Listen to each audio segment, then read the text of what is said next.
هيلين كيلر كانت قالت قبل كده: أفضل أن أمشي مع صديق في الظلام على أن أمشي وحدي في النور، لأن مهما كنت في ضلمة وفاقد الأمل مفيش غير صديق حقيقي هو بس اللي يقدر ياخد بإيدك للنور ويطلعك من أسوأ حالاتك مهما كانت المرحلة اللي وصلت ليها. وده قد يكون وصف دقيق جدا للعلاقة بين ريد وأندي في ذا شوشانك ريديمشن، اللي ممكن في البداية تعتقد إنه بيتكلم عن أندي ورحلته وإزاي هرب من السجن وكل الكلام اللطيف ده، لكنه بالنسبة لي على الأقل شخصية ريد أو مورجان فريمان هو البطل الحقيقي للقصة، والخلاص المقصود بعنوان الفيلم بيتحقق عليه هو مش أندي بالفعل، وإزاي بيتحول من راجل غرقان في اليأس وفاقد إنسانيته لحاجة تانية تماما مع نهاية الفيلم بفضل علاقته بصديقه أندي اللي زرع فيه الأمل وخلاه يشوف الدنيا بشكل مختلف تماما. إزاي ريد حصل على الخلاص واللي هو البطل الحقيقي للفيلم، وإيه دور أندي من كل ده. اعمل لايك وسبسكرايب وتعالى نشوف مع بعض. ريد أو مورجان فريمان بيمثل حالة عامة للسجن والسجناء في الفيلم كشخص مستسلم تماما لنظام الحياة من حواليه ويعتبر أسير للظروف اللي بتتحكم فيه بدون ما يكون ليه رد فعل عليها أو أدنى دور في حياته هو شخصيا، وبالتالي بيوصل لحالة ممكن تسميها التأقلم مع الوضع. يعني بعد سنين طويلة في المكان ده ما بقاش عنده أي تصور لحياة عادية بعيد عنه، ولا قادر يستوعب إن العالم مستمر من غيره، مش حاسس إن هو جزء منها أو حتى قادر يتعامل معاها بشكل أساسي لأنه بيهرب من جريمته واللي عمله زمان في مقابل إنه ينسى نفسه في روتين ورتابة الحياة في السجن. ومع الوقت النظام ده بيحول حياته لحالة من السكون والخضوع، وإن هو يبقى جزء من النظام في شوشانك، يعني مش منفصل عن المؤسسة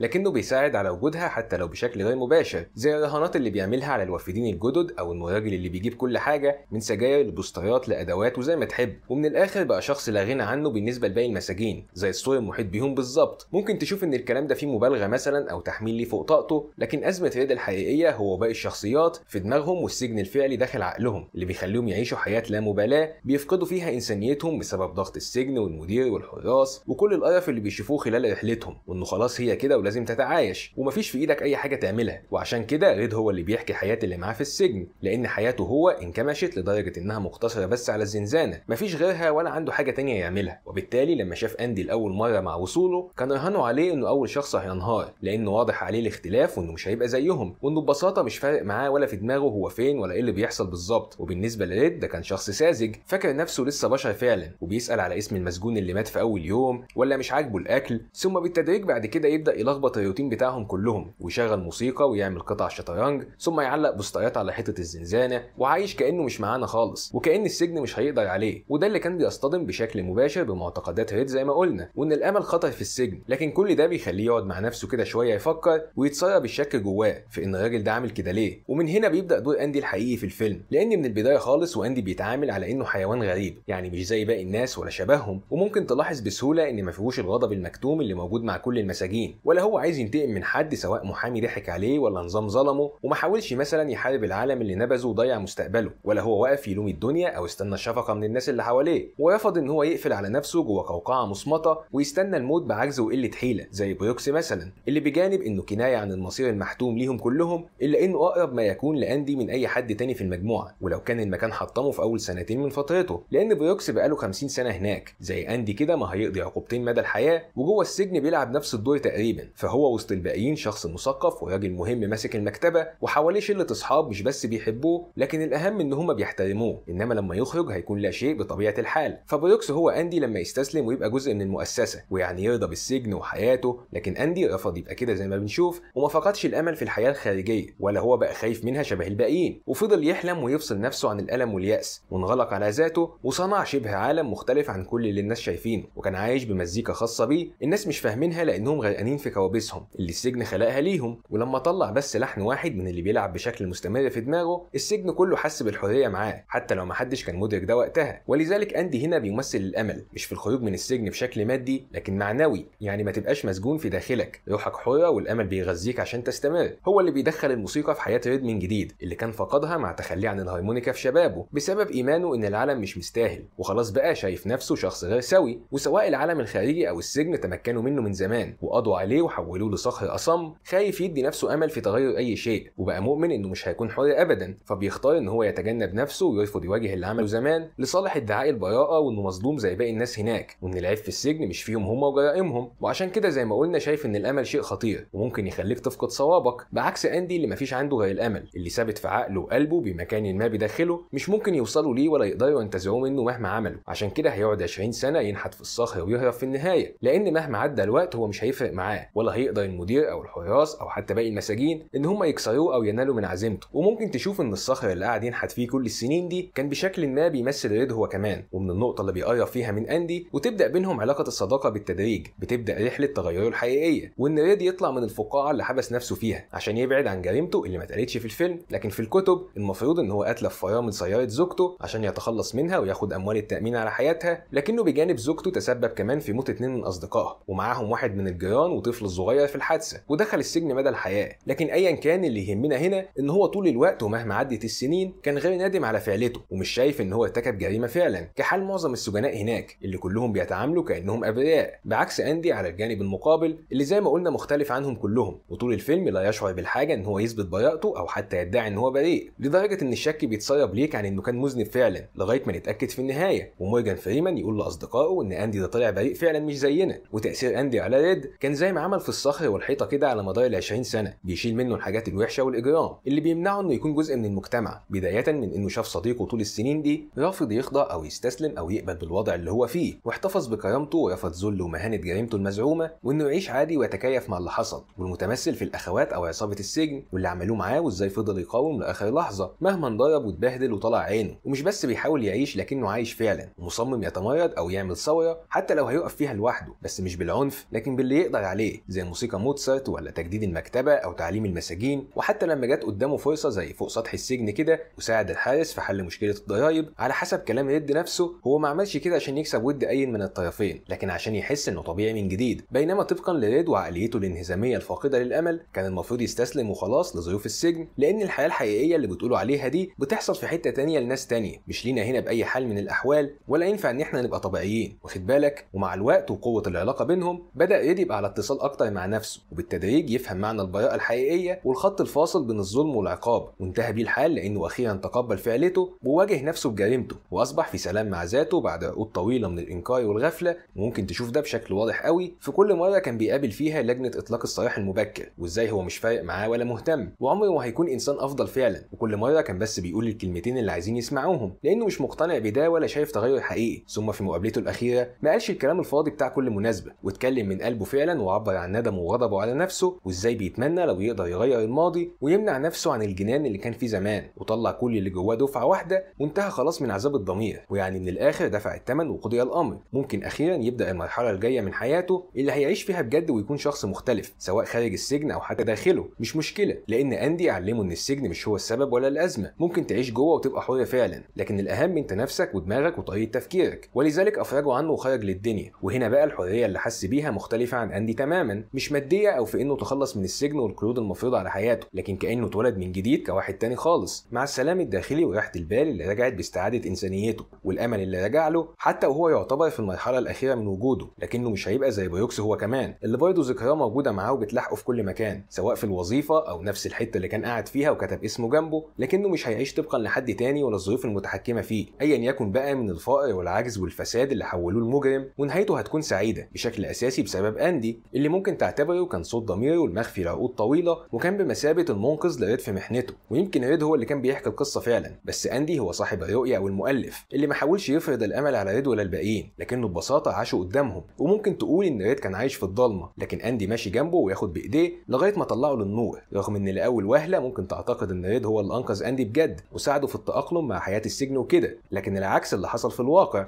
من غير ما يقابل اندي شخصيه ريد مجرد قاتل ميت القلب غير نادم ولا تائب عن فعلته، لكن مع اندي حصل على الخلاص الحقيقي في الفيلم بجد.